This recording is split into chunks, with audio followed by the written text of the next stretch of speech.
Hey, hello, everybody. Hello. Welcome back to another Creators Spotlight. I am so excited to introduce you to Judith Kanaby of Judith Kanaby Creates.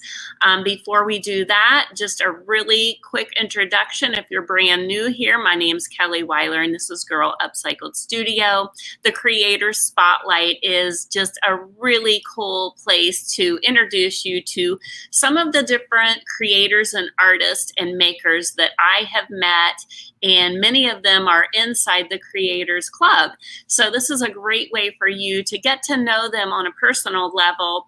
And by all means, at the end of the interview here, we could be open for questions. So make sure you say hello to Judith as she comes rolling in. So let me bring her up on screen real quick here. And as all of you come rolling in, if you would please say hello and tell us where you're coming in from.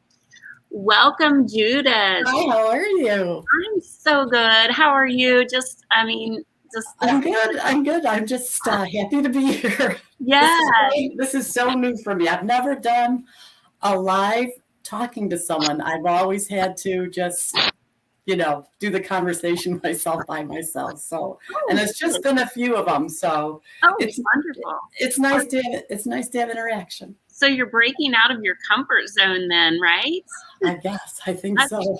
That's awesome. That's kind of what we're all about in the Creators Club. So it's just kind of busting out and doing new things and meeting new people, right? Exactly. So let's start off real quick. If you would please just kind of do an intro and tell us a little bit about your business and a little bit about your family and where you're located and how we can find you. Okay, so thank you so much for having me again. And my name is Judith Kanaby, and my business page is Judith Kanaby Creates. Thought it would be easy to find me that way. So I am in the western suburbs of Chicago, just like 25 miles west of downtown Chicago, and pretty much lived here for 20 years and lived in Norridge before that, which is even closer to Chicago, and worked in the city all the time, worked at the airport. And I got tired of the corporate life and didn't want to work in the office anymore. And at 30, I decided to go back to school and learn how to cut hair because I didn't want to be in an office. I just couldn't take it. And so I did that, and I worked in the city for a while, but hair cutting just wasn't my thing. And I'm glad I found it out early on because it was just too demanding, the perfection, the detail, and on a time, you had to be on time, and it was too much. And so it was just about that time that we moved out to the suburbs, and I'm like, what am I going to do? And I just started. I put an ad in the local paper, and I was like, landscaping, just gardening, just something to be outside. Yeah. And so it turned out that my first job was too hard, too much work. Okay. And my husband, who was in landscaping for his whole life, basically took the job over. And that's how his business actually started. And that's our business now. And it's interesting. And so I work outside now, and I have my own, my own hours. And so that is your husband. You're in that with your husband with the landscaping. He designs, and we have a crew, and the crew does the installations and the brickwork and the ponds and all of that, and I do the maintenance, the detail stuff, which the guys really don't want to do because they just like the big work. So it works out good, I think, because most of the customers are women my age, and I can communicate with them really easily, and we're all on the same page, and it works out. It really does. And I get to stay in shape at the same time, and Right. it's all good. I did my research, and I know you obviously already from being in the Creators Club, but I usually like to dig a little bit when I know I'm going to have somebody live, and I missed that part. I didn't realize you did the landscaping. So that's I kind of like just skim over things because I've been doing it for so long. It's just, it's pretty normal. So, but let's back up a second. You said that you worked corporate. Was that when you were at the airport? I worked for, pardon me? You said that you were in a corporate job? Yeah. I worked at Budget Rent-A-Car for 10 years at the airport in the accounting department. Oh my God. Wow. And then one of my friends was a boss in the new computer department, and he's like, Judy, come on, let's do this computer thing. And so did the computer thing. And but yeah, 10 years. But before that, I was in a lot of retail. I worked at the Gap. I worked at Restoration Hardware. Just So it's kind of funny because listening to some of your background, it all has kind of evolved into this bundle, I think, of what you are now, because that's all really valuable for what you're doing now, even though, all of us are creators, that our community that we have, like we've had to jump in and learn how to be kind of tech savvy, and not that we all are, but we've had to like survive that way. So I find it really interesting that you have little bits of background in all of those areas. So and another part that I guess I forgot to mention too was so in between all of that, after the hair and the landscaping, I worked in I sold on eBay for 10 years sewing tote bags. And so that was before any social media, and the amount of work it was to get followers. And yeah, for 10 years I did it full time, and I was successful. And after that, are you still doing eBay with? No. And so after that, I decided that I was going to learn how to make lampshades, and I made and sold lampshades for probably 10 years. I was the workroom for a French interior design store here in Geneva, and did the showcase houses. And so how exactly did that all come about? I mean, did you just kind of fall into that? I kind of did. We went to an antique show at the O'Hare Expo Center, and there was a lady doing, you remember when Victorian was really hot, like years ago in the 90s? That was back when I got married, because everybody's like, oh, you should do a Victorian. Yeah, in the 90s. And so I'm like, I can do that. And I bought one of her video VHS tapes, and she was doing classes. You buy her tape and you taught yourself how to. And so anyway, so I did the antique shows because it was really popular to, for the decor, for home decor, for the Victorian. And then, when you have an expensive lampshade like that, everyone doesn't, I'm just going to get the knockoff look or whatever, right? Mm-hmm. And so it was hard to find the customer. And where I found the customer was interior designers, because they had a specific need, specific fabric.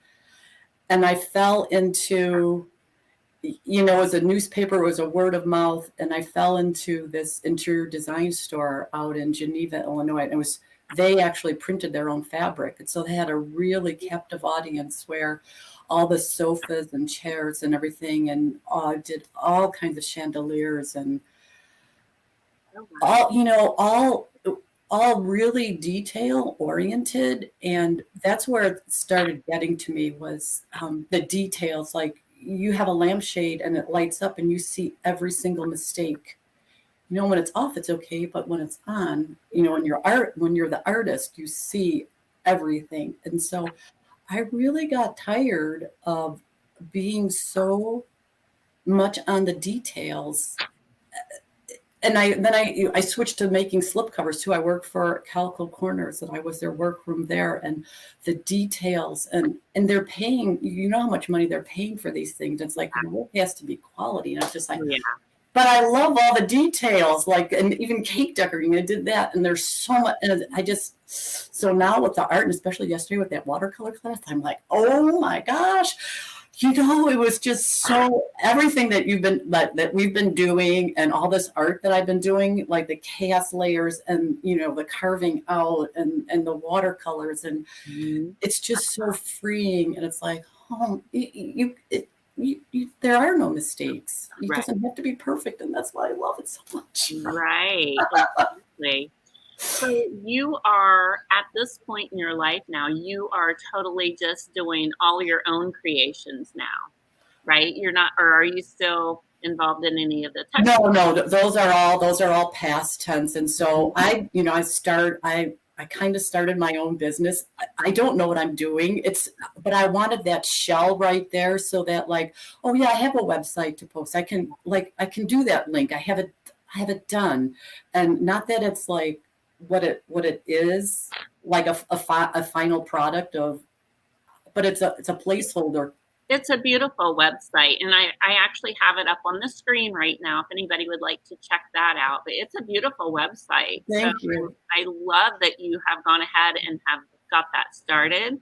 I think it really makes a difference. And the things that are on there mostly are when I used to sell in, a vintage store for 10 years, and selling my work, painted furniture and lamps and shades, but that's no longer. And so I have all this inventory. So I'm like, well, why not just put it online, and that'll be, at least I'll have something to put online. And Heather was great to work with when I said, I don't know what I want, but I wanted to. Yeah.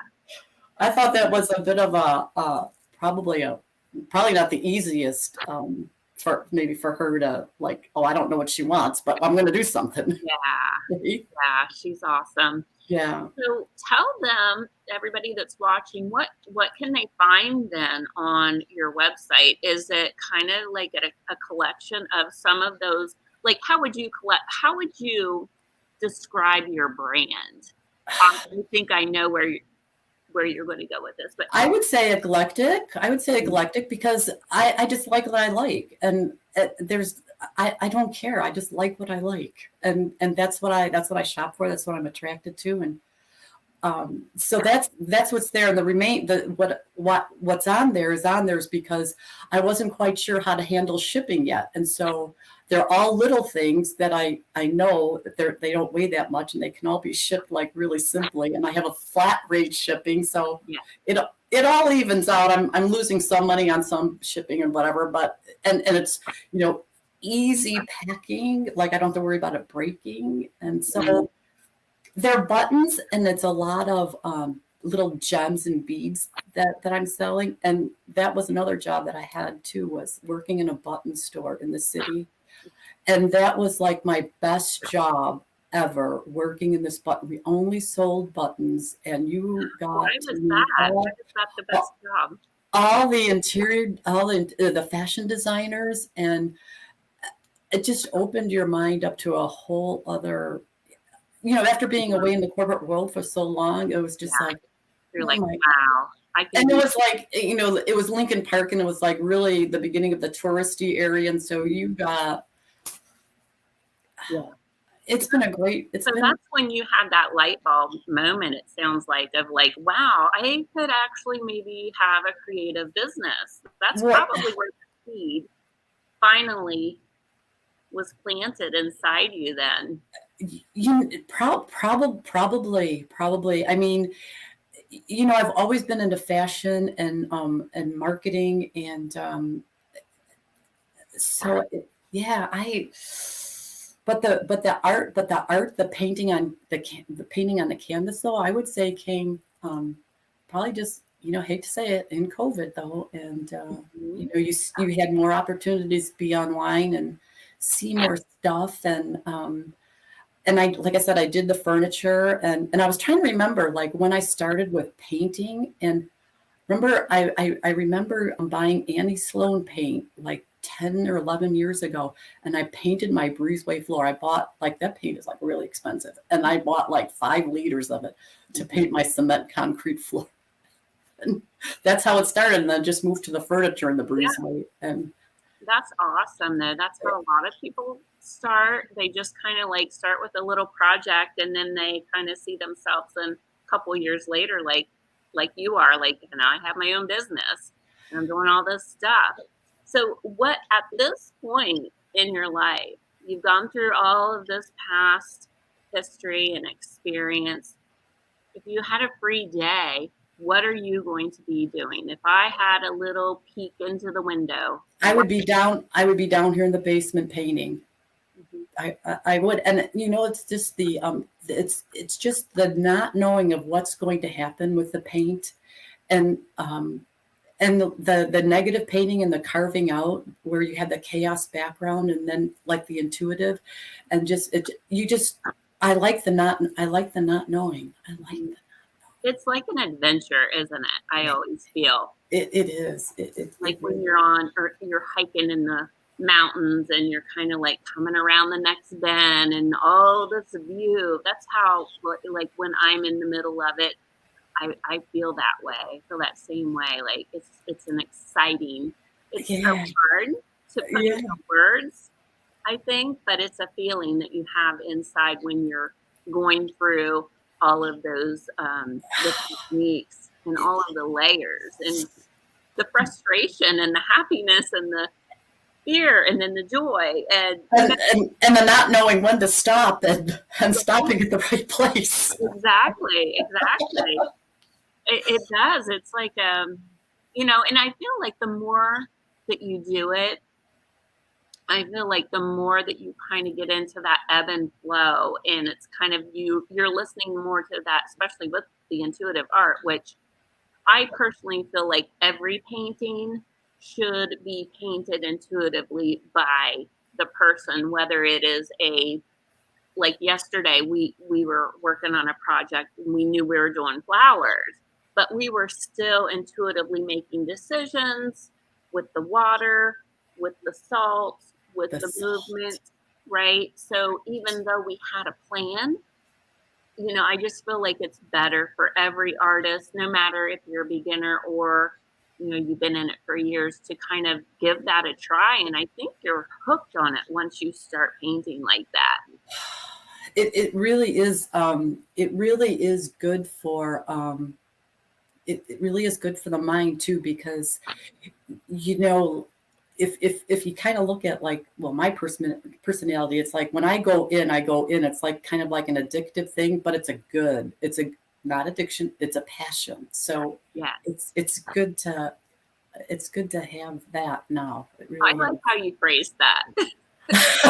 I'm going to use that if you don't. It's not an addiction. It's a passion.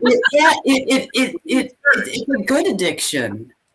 It really is. It really is. So we just have to, convince all of our family and friends around us that that's what it is too. Right. Yeah. Because this winter, especially, because I don't know. Well, everybody probably knows that I have 2 puppies. They're 2 dogs now, 2 Cocker Spaniels, and they do take up a lot of time too. And they missed out on being socialized in the COVID going to class, and so now we're going to class, and they really do need attention. They do, and that's why I bought them. I didn't buy them as COVID puppies. It just turned out that way. Yeah. So this winter, when it's more opened up now, you have an opportunity to go out more with them. So when I'm down here and my husband's upstairs, he's like, I think you need to have an egg timer, Judy, when you're down there. Because you just get like sucked down in there. You get a little lost. So Quattro and Cinco. Quattro and Cinco. They are cute. What's that? They're very cute. They are, and they're a handful. But when we were getting them, when I see you and your business, I automatically see the dogs with you. Right, and the Cocker Spaniel hair, right? No, but it's doesn't get any cuter. No, yeah, they really are. So They do really. you have, let's go back to your art. Is there a specific medium that you choose? Do you prefer acrylics? Do you prefer the watercolor? Do you have a preference? You Mixed know, media? I have to say that I really do enjoy using the DIY Debbie's Design paint, the clay paint. I like that, I like that it reactivates. It has its place, right? But Right. then the acrylics now, the acrylics are just so much more. They add that vibrancy, and I do work. I have been doing a lot of acrylics, Mhm. and the watercolor. I've just done just a little bit of it, but the movement of that water. They have their own place. They Yeah, do. yeah, They Each yeah, one they does. really do. I was curious. How do you see yourself evolving with your art? Because I just wonder about you, knowing after learning everything that you just went over, that you, of your background, I could see you going into so many different ways, directions. I it would be nice to sell my work. And I'm sure you will. I like you recently with the wearable art.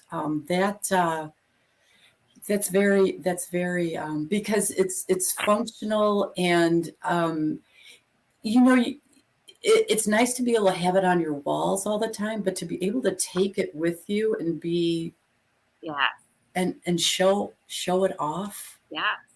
Yeah, There's that's so that's much out there that as far that's as me.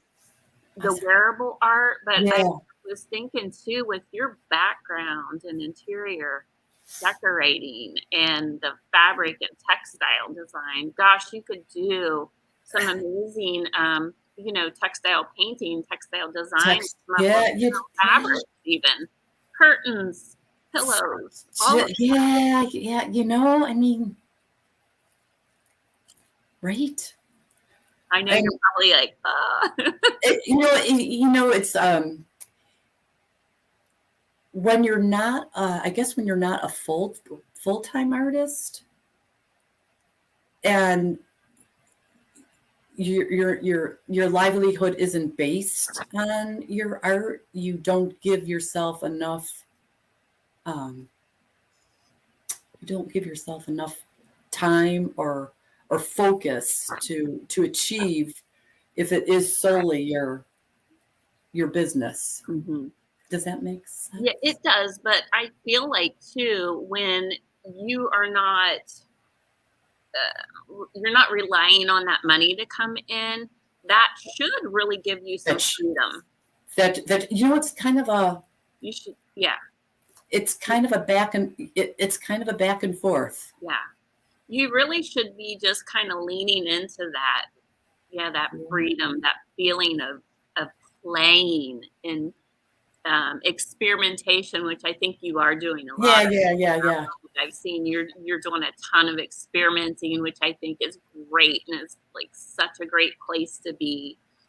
There's so many stages of it, but it will kind of evolve as it's supposed to be, and it's going to be so fun to watch you and to see where it goes. I'm really excited about that. So I think that when I first started the furniture painting is one thing, but when you start doing the canvas work, or the figures or the people or whatever, it's so brand new to me that you wind up doing a lot of like copying, and you get your inspiration from online and everything, and that's not your style.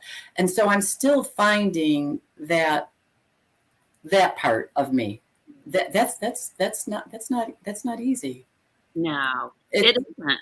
It isn't. But I feel like showing up, like you're doing, you're showing up to the canvas. And And I do every day. I do. yeah, I really do. Which that's something new to me, to be interested in that much, to like can't wait to go do it. You know, there's not too many things that yeah. are, Well, yeah. it's, and I always talk to people about, because they're like, struggling with that same thing. Like, how do I find my, they call it the voice, or I call it the fingerprint, right? The artistic. Right. That's it. I Right. feel like we're all doing that. It's even people that have been artists for years, we're not painting the exact same thing as, like, I don't paint the same thing as I was painting 10 years ago. I mean, I feel like we are all kind of evolving. So, Yes. I never want anyone to feel like, that they're alone in that, or they're looking at somebody that maybe has been doing it a few years longer than they have, and comparing to that. I think that's a dangerous place to go to, um because I feel like we are all, we're in competition with ourselves, really. You should be. Yeah. And it does get easy to kind of look past that and look at somebody's 5 years in, 10 years in, when you're like, you've been painting however, a couple years. Right. So, I think that I think recently, I mean, I've been attracted to doing women's faces for a long time, and but a lot of it was inspiration from other artists. But I find that now, like at nighttime, I'm doing like I've really found the joy, or the happiness in nighttime bedtime journaling, like getting all your thoughts out on the day on paper, and just like it's like a dumping ground, and so like you've got a clean slate, and you sleep a lot better anyway. But I, along with that, so at the end of my journaling, I've just found myself doing all these women doodling faces and everything, like just like really quick. And from that, I think I'm finding the style where, like, the eyes and the mouth, and because it's like so small and so fast, that I think I'm thinking that might be my style. yes.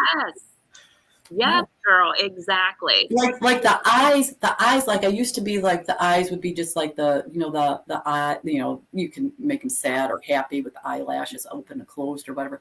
But now I'm just doing like really like fast scratches, and it's more like abstract, and the mouth is more, but Mm-hmm. you can tell like what they're feeling. And You're getting that emotion that's coming out through that journaling process, and I, it's I, coming I out in think that so. sketch. That's And I what, didn't even realize that was yeah, happening. that's great. Is there, is there anything that you want to show us that you're particularly Um, I, proud of? well, And I've if got you're my, not ready for that, I don't want to put you on the spot. no. I wish that I wish that I was on my phone Oh, for that, this, because I could take you, or can I do that or no? Can I pull is there some? anything you can bring to the camera that you can pull over? Um, I can, let me, yeah, hang on, let's see. I kind of want to see her quick sketches. Oh, those are upstairs. Oh, darn it. Though. But I did put it on a big canvas. So, Oh, that's um, awesome. Oh, yes. so Yeah. yeah, they're just scratches, but you can see that she's kind of got like an attitude, Oh, yeah. That's very sweet. And then I tried my I could first almost, yeah, I mean, I could almost see that in, um, you on know, a jacket, a, what's that? on a jacket, the back of a jacket. Oh, well, yeah, that too. But I guess I was just thinking like fashion and style, like on the walls of a salon or something, Oh, even, which is funny yeah. because you actually did that for a while. Everybody is saying they love it. Oh, and I did my first animal, my horse. Oh, it's beautiful. Oh, I that I love all the color in the background too. was my first animal. Oh, pretty. What else? Oh, I wish I was on my phone. I had all kinds. Yeah, we had a little tech issue, didn't we? Yeah, we did. We did. But do you have any of your art actually on your website yet? I do. Oh, hang on one second. Hang on one second. Pam says, love your lady and your horse. Love the colors of the. I did. Oh yeah. This started off as intuitive, and I think I actually even asked the question in our group. Mm-hmm. And so it's anyway. Again, it's horses again. Wait, where are we? Oh wow. Can you see them? Oh yes. And so so then the other one that came out, it was the same time that I did it, and I saw the jockey on the horse. Do you see it? Yeah, that's wild. Those are my first ones on the website. My first artwork. I think that's the only artwork on the website. Let me put your banner back up, you guys.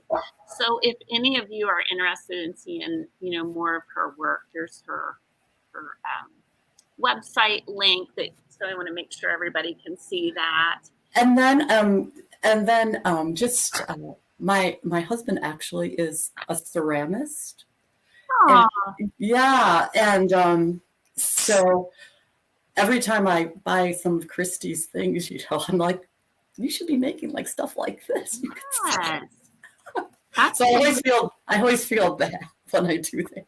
But anyway, I brought one of his little pieces that he does. Yeah, let's see it. Because it's nice that he's an artist too and he understands, right? Yeah, you could combine your websites. Oh my goodness, that is so cool. That's one of them. We love sugar skulls, and my sister's on here watching too. Is she? Oh yeah, she's like, oh yeah. Yeah, there's a series of those, and wow, it's a lot of detail. Is he selling that as well? No, he's. See, I was gonna go around the whole basement and everything with my camera and show him his studio and hear about. Darn it! Darn tech issues. My sister says once she wants the sugar skull. Oh yeah. It's actually in two pieces. I think it's the head is separate. I believe. Oh wow, that's pretty intricate work. Yeah, that is cool, but very fun. I am so excited to see what you're going to be doing in the next 2 years. Oh, yeah. I know you're kind of still in the ebb and flow stage of it. She basically just started the website, so she's kind of a new business. But that's just where you're going to go with it. Yeah. And along with your husband, I could see you guys both, doing this website together. Yeah, we both come down here we put the dogs to bed at 6:30 to 8 o'clock. That's like our time. Oh, that's so good. What a great husband and wife time. Yeah. It really is. Yeah. It really has worked out quite well. Yeah. That's what I call quality time. Yeah. So anyway. So is there anything else you would like to share before we end the session? Oh gosh. Are you planning on trying to get in on a booth anywhere? You just really want to keep it in your house where you're at? I would, I'd love to be back in a space again, but unfortunately next week is back to work now. So I'm like off for 4 months in the wintertime. And so you get stuff done for yourself, but now it's going to be back to, the grind. Back to the grind. Yeah. So, well, I am just so impressed with your work and watching you grow and the excitement and the dedication that you have, really. Oh, thanks, Kelly. It's just been a blessing to watch. Thanks. You grow, and we will have our eyes on you as you continue to grow. So with that, we're going to let you get back to your life, dogs and all that good stuff. And thank you so much. Oh, thank you, Kelly. I was putting this off for such a long time, and Like I said, it really makes the lives so much easier when you actually have someone to talk to. Exactly. It really does make it easier. So where do you go live at before we leave? I go live on I go live on my business page. Is that on Facebook or YouTube or? I'm sorry, on Facebook, yeah. So you're on Facebook. Are you anywhere else? Instagram. Okay. And I just started a little TikTok. I have 5 followers. Okay. I don't think I'm following you yet. It's just, I think it's probably Judith Kanaby on TikTok, maybe. Sometimes you're signing up and you don't even know you're signing up. And so, like, Judith got stuck. I'm like, do I really want Judith? That sounds so, like, snooty, Oh, okay. So you go by Judy. Yeah, Judith. Judith. It's just like, oh, that came up. So I guess I'm going to go with it, right? And that was how many years ago? So distinguished. I like it, actually. It does sound kind of snooty, But you are no way near snooty, let me just tell you. So you guys go find her. She's on Facebook. She does her lives on Facebook. She just started TikTok. And Instagram. She's on Instagram. So make sure you go visit her and pop in. Make sure you comment when you go visit her. Comment. That's what helps all of the smaller businesses grow as we start to grow. And we so appreciate when we get comments and just people sharing out anything that you like. Share it with your friends. That's what helps us all grow. It takes a village, right? It sure does. Everyone's just so great here, really. Yeah. All right, let me check the comments real quick. Everybody says they're just thank you. Oh, thanks. Stuff. All right. Well, thanks again. And all right. We will be back here again. It is every 2 weeks we do the Creators Spotlight. So we'll be back here in 2 weeks. All right. Thanks, everybody. Have a nice night. Thanks, Kelly. Bye, everybody. Bye.